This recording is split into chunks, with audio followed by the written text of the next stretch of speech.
believe like life is always larger than just work. Do things that make your life feel fulfilled. One of the interview questions when I'm trying to hire people is, aside from, of course, their merit, right? I will ask in the end, like, what are your hobbies? Like, what do you do on your spare time? Do they do fun things outside of life? And then I always tell my team, get a hobby. If you've got hobbies that help you inculcate some of those mindsets or those disciplines, you bring that to work too. So, and again, what you pick up from your work, you bring to your hobbies.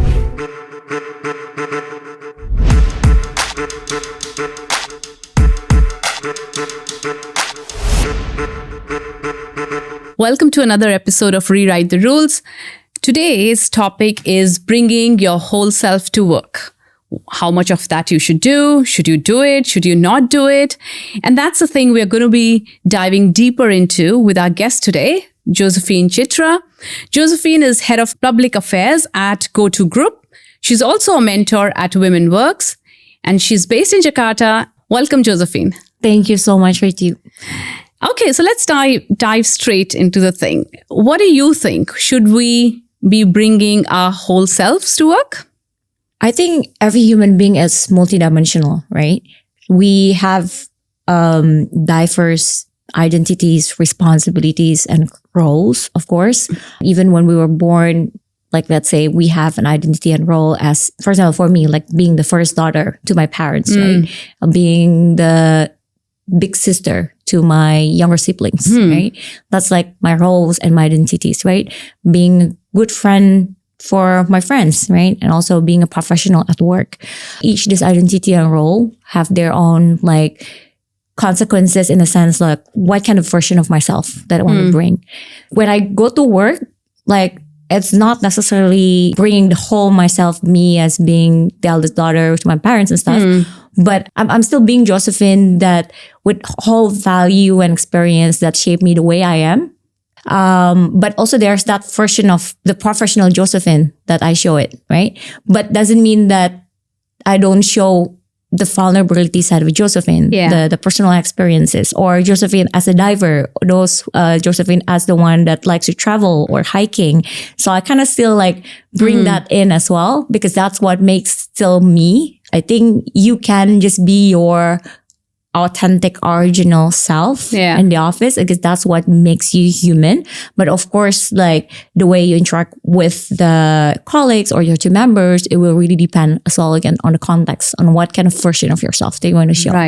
Right. Yeah. I like the word you said, context, because sometimes people miss that context when they say bring your whole self to work.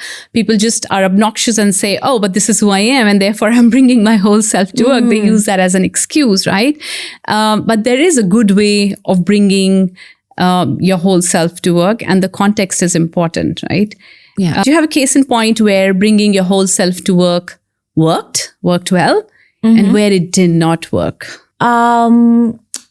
Like the first one is, I guess like everyone have had their difficult moments, right? Yes. You know, it be it like probably losing their family members or their loved ones. Or like in my case, I used to have, I would say like quite painful, like end of relationship, a very long-term serious relationship, right? And then it was like quite used to be a big part of my life, which shaped me as a Josefhine, right?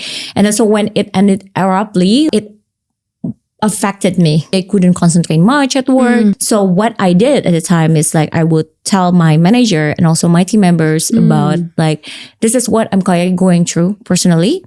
I'm going to be professional. I'm not going to let that like affect my work. But probably you will notice like the changes of my mood at the office, and I don't want to talk about this, like but feel free if you want to talk about it to other colleagues about this. I don't care. So that's what I tell, and I guess in a way it worked for me in the sense that it helped. It also helped me to have this experience now. So when now my team member is having the same experience, then I can show her and show them like my side of vulnerability, like, hey, you know, this happens to me once as well. Yeah. And I had a very great support from my team members and my manager at the time. So I also want to be helpful and supportive for you during this difficult time. So let me know how I can help. If you also need time to just take one day break for a while, just to process things. And then you can get back even stronger and better. So it's really helpful in a way, being vulnerable, not afraid to show and set the boundaries and ask for some space. That helps to get the trust as well from the team. Yeah. Right. And thanks for sharing that, because that is a personal story that you're sharing. Mm-hmm. Were you afraid? Because that could have gone either ways, right? Like your manager, your colleagues understood, or they could have just judged you saying, oh, now she's got this happening and okay, she's not going to focus, or she's not going to, be able to give her best to work. Because it's a real thing to share, right? People think quite twice, and especially women, because there's always that fear of judgment. How did you get past that? Yeah, I did have that fear. For women, I guess the fear is even larger, right? Because like by default, sometimes society thinks that we are more sensitive, or more emotional, or like sometimes some people thought us weak, right? Yeah. So of course I had that in mind, but I guess what I would like to reiterate that I was lucky, working in such a very, supportive environment. And also, of course, I've been working in the company for quite some time at a time. So I know my manager very well. My manager at the time was also very supportive. I know my team members very well. So I guess for the listeners, also, see this in the context of your, how supportive your environment and your team members are.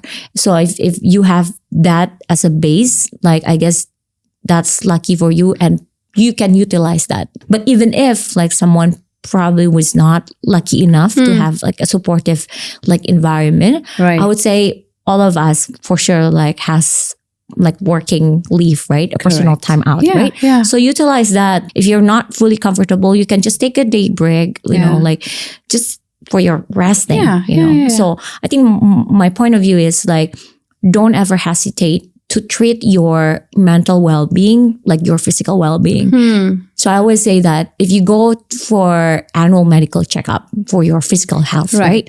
So you also should treat your mental well-being same like how you treat your body. Right. What about the part that did not probably work so well? I've been very lucky working in a place where when I show my genuine self, there is no rejection, I guess, on that part. Very good. But I have had experience seeing colleagues, right? Sure. Which is more, I would say, being vulnerable, not in the right time. Yeah. So the context. I guess that's why the context matters. That's right. Where you tell it, when you tell it, is this the right momentum, for examples, to be vulnerable or tell about your personal stories, right? In front of a lot of people, because that may come across sharing too much, for examples, right?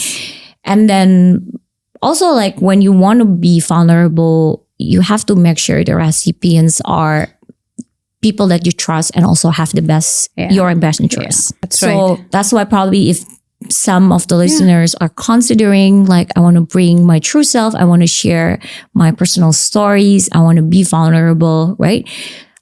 I guess one, find the right context and the momentum. Second is also know who are the listeners, whether they have your best interest, right? And I guess third as well, try also to see it in a way of when you experience this, what are the lessons learned? So it's not so much on telling about the chronology of the situation. Right. But it's more about, okay, this thing happens to me, but this is what I learned.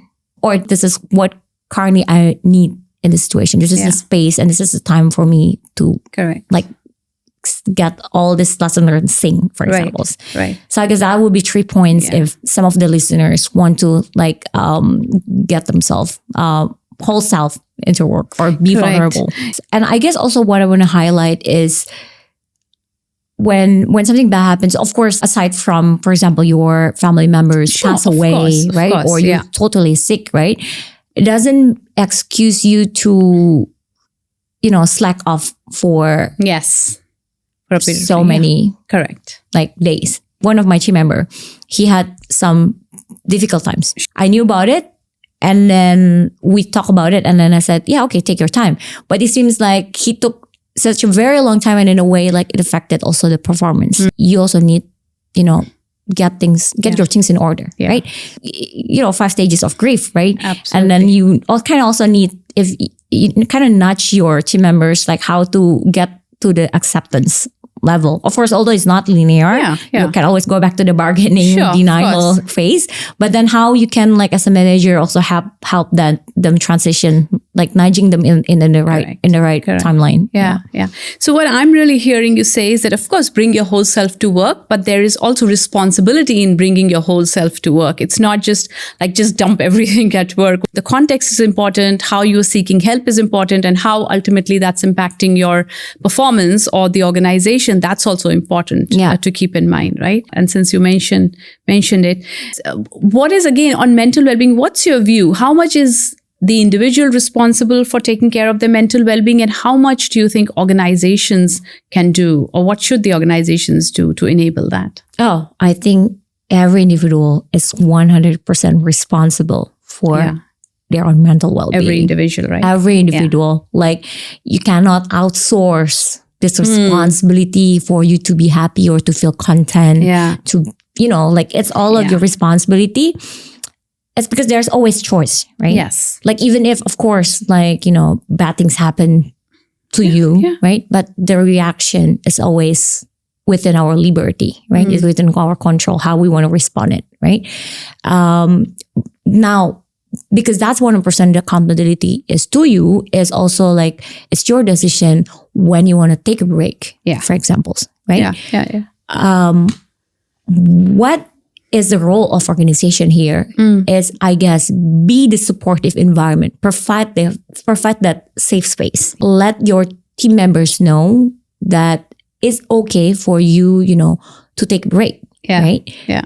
Because, like, again, especially for women, again, like there are a lot of hundreds of considerations even before they want to take a break or rest, right? I just took my sabbatical leave, right? You did? Okay. But even before I said to my boss that, hey, I want to take a rest for a while, I had a lot of debate with myself.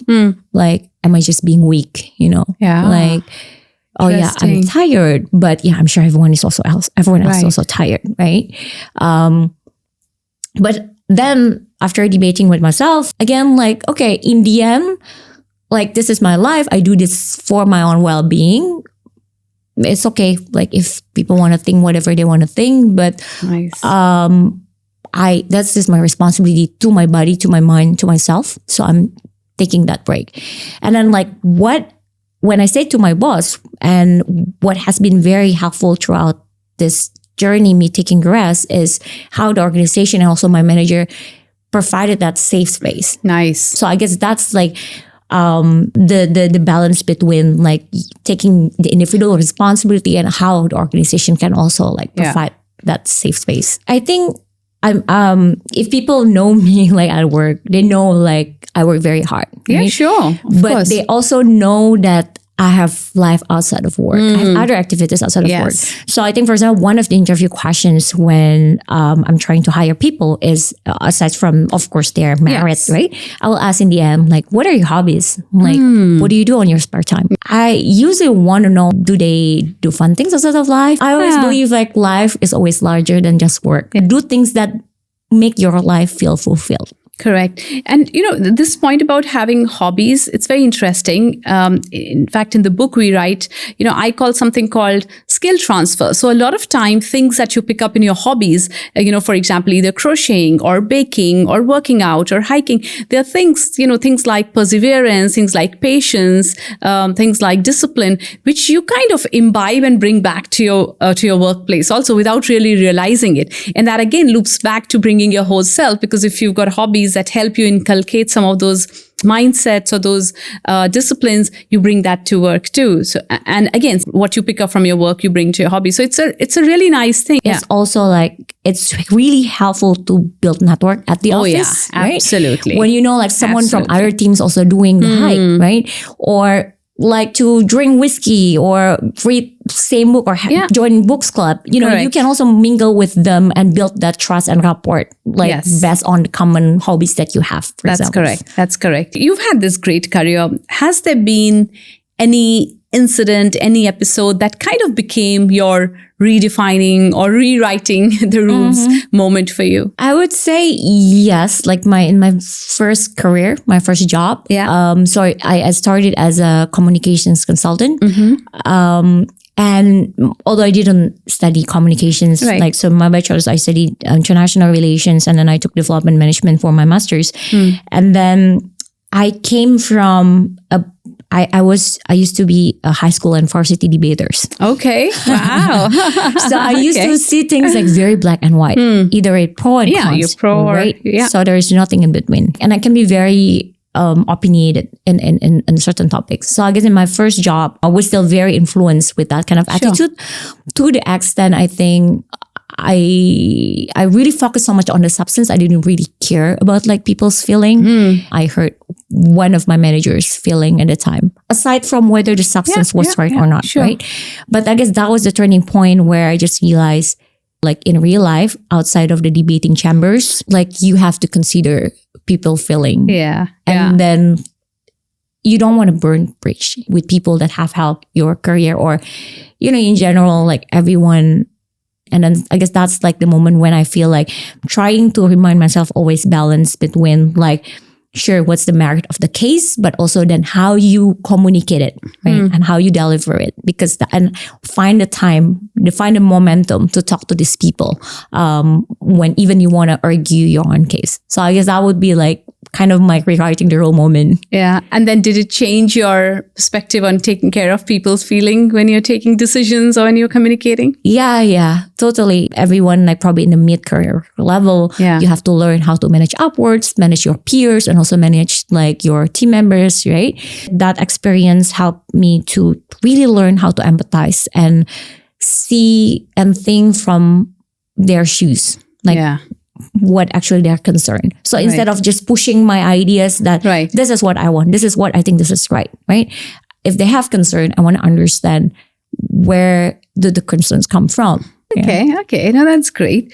Josefhine, based on all your experience, one thing you want our listeners, or one advice for our listeners, what would that be? And especially our listeners are emerging women leaders. I would say probably the lessons learned that I learned probably also a hard way is really like how to be able, focus on what you can control. Yeah. Because we all have limited bandwidth and energy, right?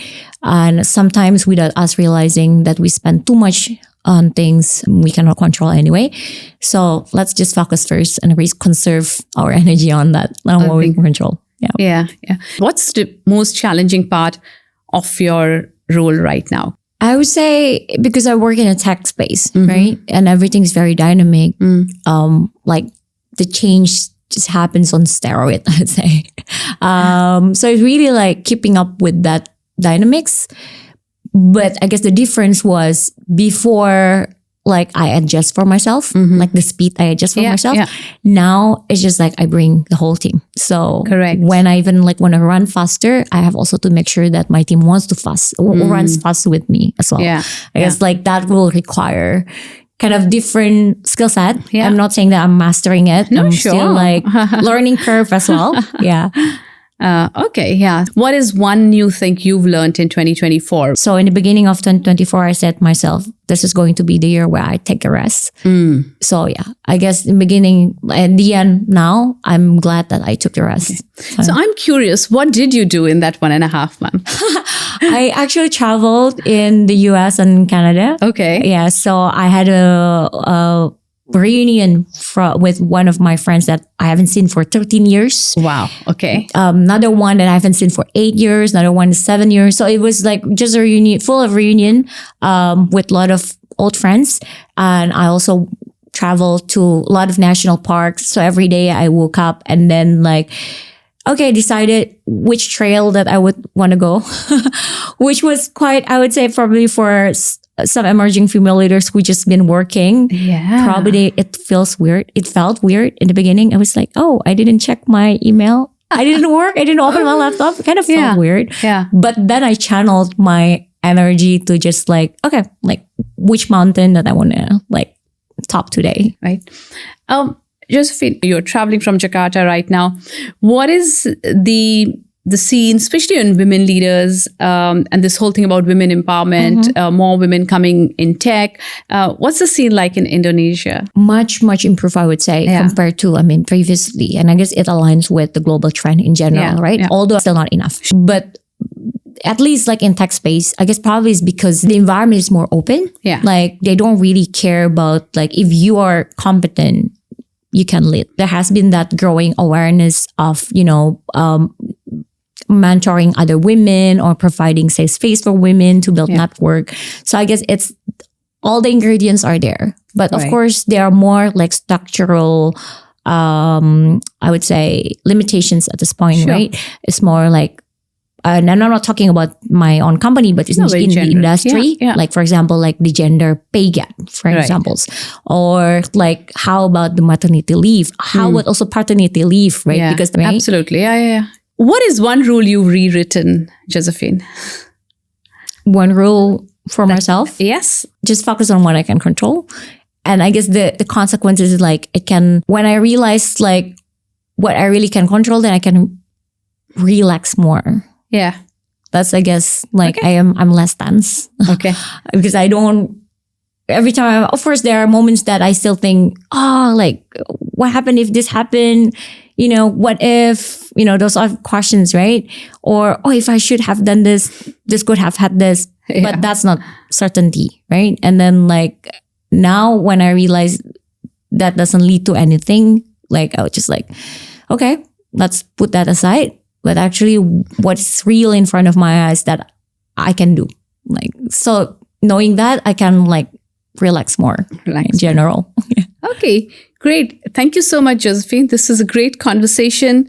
I really learned a lot, and I'm sure listeners are going to get a lot about, how much they should bring themselves to work. They should or should not. The debate is still on and the jury is out on it. Yeah. But that's a great perspective. Thank you so much. Thank you so much, Ritu. Thank you.